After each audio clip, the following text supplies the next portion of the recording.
YouTube channel BL Maithili and Hindi में आपका स्वागत है। तो इस वीडियो में हम आपको दिखाएंगे कि निर्मली रेलवे स्टेशन से अभी घोनड़िया रेलवे स्टेशन की तरफ मालगाड़ी निकल पड़ी है। तो आप देख पा रहे हैं कि मालगाड़ी निर्मली रेलवे स्टेशन से घोनड़िया रेलवे स्टेशन की तरफ निकल पड़ी है। तो आप इस वीडियो को हम शेयर कर दिए आप लोगों तक कि घोनड़िया जा रही है मालगाड़ी।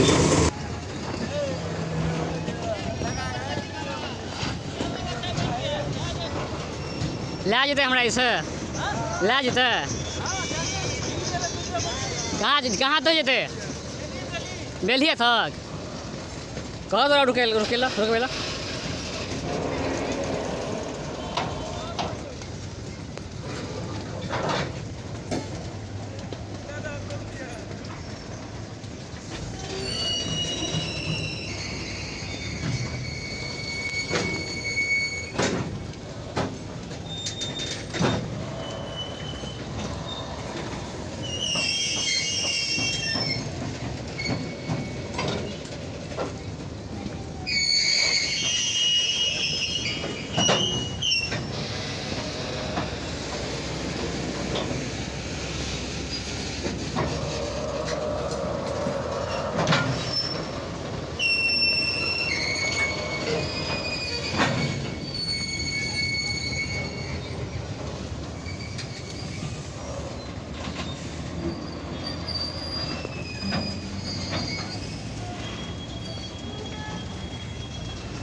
जो वीडियो आप लोगों को अच्छा लगा तो कमेंट अवश्य कीजिए। अगर नए आए हैं तो लाल बटन दबाकर सब्सक्राइब कर लीजिए और इसी वीडियो के एंड स्क्रीन में आपको एक लोगो मिल जाएगा वीडियो का, तो उस लोगो पर क्लिक करके आप कॉमेडी वीडियो देखें और चैनल को सब्सक्राइब अवश्य करें।